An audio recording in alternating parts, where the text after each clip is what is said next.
I found that nothing in life is worthwhile unless you take risks. Nothing, Nelson Mandela said. There is no passion to be found playing small and settling for a life that's less than the one you're capable of living now, I'm sure. In your experiences in school and applying to college and picking your major and deciding what you want to do with life, I'm sure people have told you to make sure you have something to fall back on. Make sure you got something to fall back on, honey, but I never understood that concept. Having something to fall back on. If I'm going to fall, I don't want to fall back on anything. I want to fall forward. I figure at least this way, I'll see what I'm going to hit without consistency. You'll never finish. So do what you feel passionate about. Passionate about. Take chances. Don't be afraid to fail. There's an old IQ test, was 9 dots, and you had to draw 5 lines with a pencil within these 9 dots, without lifting the pencil. The only way to do it was to go outside the box. Don't be afraid to think outside the box. Don't be afraid to fail. Big to dream big. But remember, dreams without goals are just dreams. Reggie Jackson struck out 2,600 times in his career, the most in the history of baseball. But you don't hear about the strikeouts, people remember. The home runs fall forward. Thomas Edison conducted 1,000 failed experiments. Did you know that? I didn't know that because the 1,001st was the light bulb fall forward. Every failed experiment is one step closer to success. Got to take risks. And I'm sure you've probably heard that before, but I want to talk to you about why that's so important. You will fail at some point in your life. You will lose. You will embarrass yourself. You will suck at something, there's no doubt about it.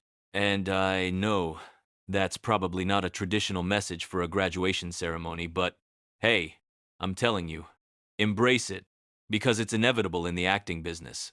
You fail all the time early on in my career. I auditioned for a part in a Broadway musical, perfect role for me, I thought, except for the fact that I can't sing.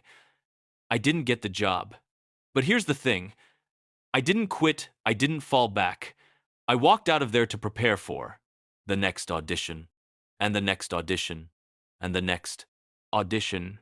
I prayed. I prayed and I prayed, but I continued to fail and fail and fail, but it didn't matter because you know what? There's an old saying, you hang around the barber shop long enough, sooner or later you're gonna get a haircut, so you will catch a break. And I did catch a break last year. I did a play called Fences on Broadway. But here's the kicker. It was at the Court Theater. It was at the same theater that I failed. That first audition 30 years prior. The point is, every graduate here today has the training and the talent to succeed. But do you have the guts to fail? If you don't fail, you're not even trying. I'll say it again. If you don't fail, you're not even trying to get something you never had. You have to do something you never did. Imagine you're on your deathbed, and standing around your deathbed are the ghosts representing your unfulfilled potential. The ghost of the ideas. You never acted on the ghost of the talents you didn't use. And they're standing around your bed angry, disappointed, and upset. They say, we came to you because you could have brought us to life, they say. And now we have to go to the grave together. So I ask you today, how many ghosts are going to be around your bed when your time comes? I just got back from South Africa. It's a beautiful country, but there are places there with terrible private poverty that need help. And Africa is just the tip of the iceberg. The Middle East needs your help. Japan needs your help. Alabama needs your help. Tennessee needs your help. Louisiana needs your help. Philadelphia needs your help. The world needs a lot.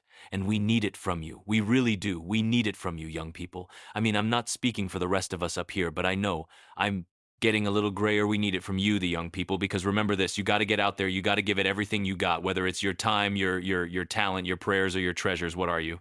I'm going to do with what you have. I'm not talking about how much you have.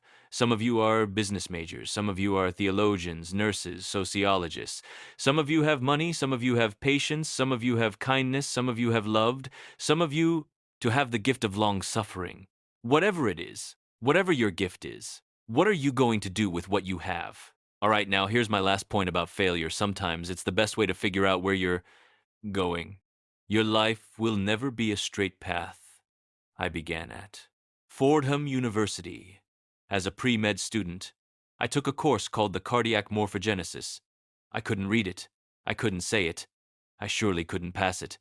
So then I decided to go into pre-law, then journalism, and with no academic focus. My grades took off in their own direction. I was a 1.8 gigapascals, and the university very politely suggested that it might be better to take some time off. I was 20 years old. I was at my lowest point, and then one day, and I remember the exact day, March 2/7/1975, I was helping my mother in her beauty shop. My mother owned a beauty shop up in Mount Vernon, and there was this older woman who was considered one of the elders in the town, and I didn't know her personally, but I was looking in the mirror. And every time I looked in the mirror, I could see her behind me, and she was staring at me. She just kept looking at me. Every time I looked at her, she kept giving me these strange looks, so she finally took the dryer off her head and she said something I'll never forget. She said, "Young boy, I have a prophecy, a spiritual prophecy," she said. "You are going to travel the world and speak to millions of people, and in the years that follow, just as that woman prophesies, I have traveled the world, and I have spoken to millions of people through my movies. Millions who up until this day couldn't see me, who up till this day I couldn't see while I was talking to them, and they couldn't see me. They could only see in the movie. They couldn't see the real me, but I see youth today. And I'm encouraged by what I see. I'm strengthened by what I see. Because taking risk is not just about going for a job, it's also about knowing what you know and what you don't know. It's about being open to people and to ideas, the chances you take, the people you meet, the people you love, the faith that you have. That's what's going to define. You never be discouraged, never hold back, give everything you got. And when you fall throughout life, remember this: fall forward. You